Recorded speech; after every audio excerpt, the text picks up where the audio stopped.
And some so Ghana has social media, so internet, so politics, lifestyle, entertainment, and attention TV. I say rather so. I share phone ya for phone na attention TV so. One subscribe, call YouTube, follow our Facebook, like, comment, and share our both. We are my notification bell so to be the first to get the videos. And next time I bet to draw and say name say appear biblical and evangelism apart.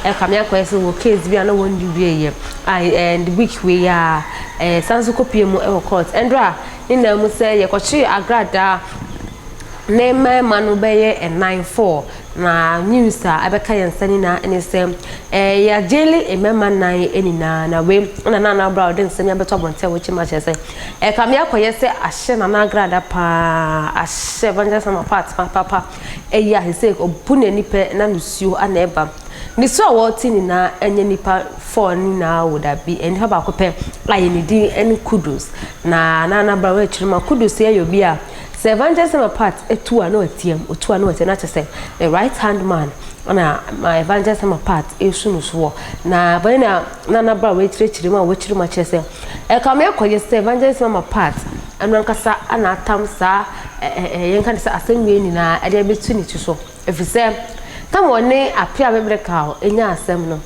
na mu not na social media so ene de no trigger appear biblical then the trigger you know the can sem a we be trigger no wa trigger a trigger no ama say appear biblical ene de sem na kokota e say ya chi ne mema 4 e de akwaje ola say no kudus no e kan wan say obune ni pam na nusuo ana epe ye be ko na ekote na Naana bra e de abansa sama menka wo say University Foundation and as much nam lijumide ebe so mo attention TV so the number 0548302985 nene mo ka Agradaa sedem wo su ma ama mo ko ye nyina according to nkoma wakodi se hwe de ne ya pa ye kudos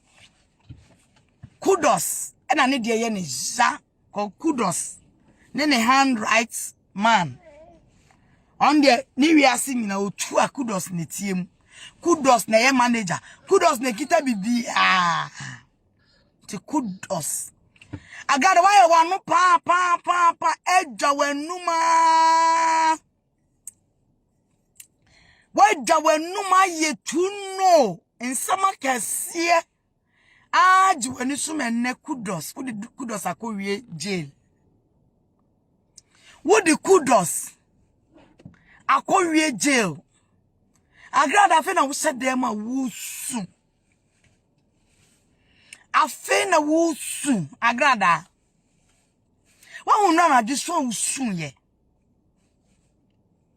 wa hunu resu na wusu erekodro su ni baby ampo na ka wa chechire wo re you see your life wanum dwa ene nsema kese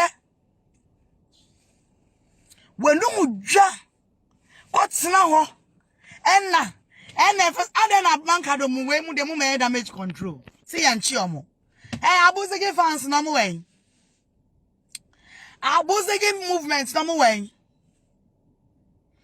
cutie bruce o se why no se okraman afe no why no se dia kraman ba tan ya kom de na wanya aduane adi ni ham amana abro no so amana afe no ne wonye nyan ne ho tanta fucking boy so you oba so ye be mo me hu level am de ne beto kwasia bi san no so ya no otitin crofo videos na odi me atem and Naana God will punish you kwasia why you do to kra nya me ntwa woka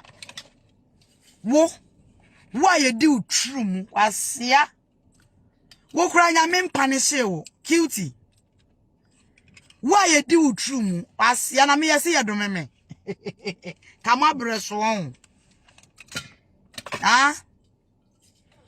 Messi won obia ne background fi sunsum ayi Mozama Cristo Disco Cristo Church sunsum sorry I background won esuro no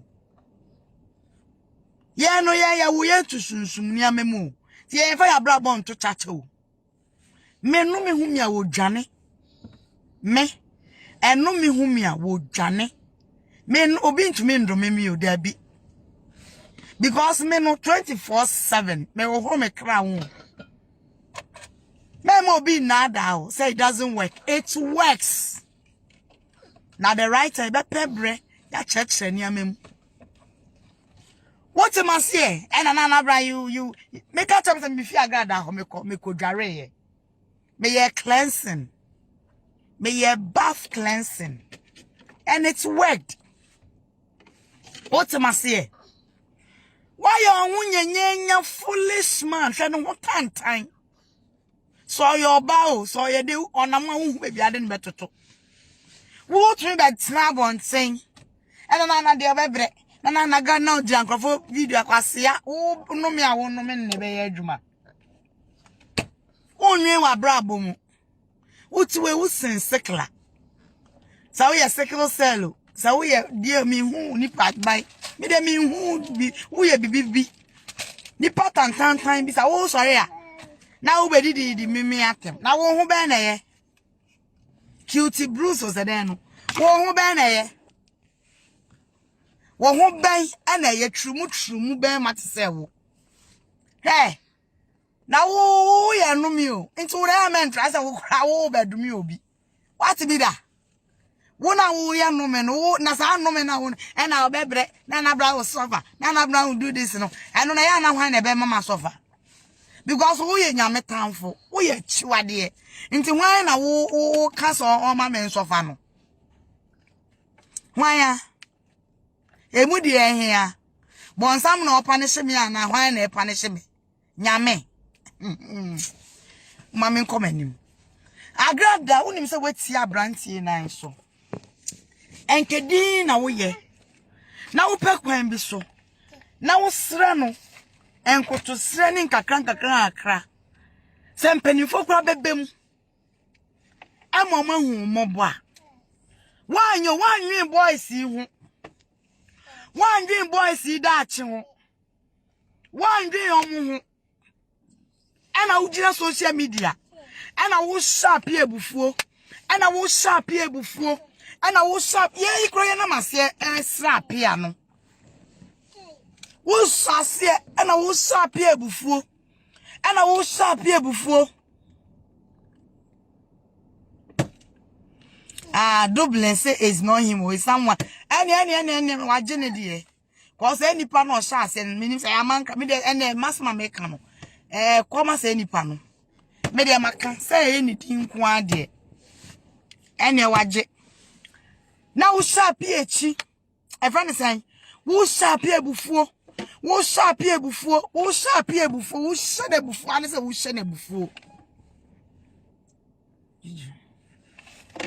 wo shade bufu an se wo sha brantie bufu wo ma wiase nyina kwa hu sa pia ye trofo wo ye ko hwini one ni court case bia enti obi obeboa ni bia kra nyai wo bi obeboa ni bia nyai na wo ye trofo won ka no kra mu jano abedada mu apia bedada no agi musika mu di musika eboa apia mu jomo wo ana apia bedada no abeji musika eno de na no dada me ni hwe wa metwia ne kama settle no na uja bonti na wo kan sem we wo ye evil wo obi anko be boa apia biblical so fo apia obi anko be boa no nkra no wo be boa mu nyina be mu abusia na brao ensama da betu da wolu chema chese kamne kwesem Agradaa mani na ya chomo ade akoje onije ni baba kope ana ewo mu a ese na Agradaa na evangelism party bu ne nia na Lucio ana ebani na edifa kudu so ensama de betu dwa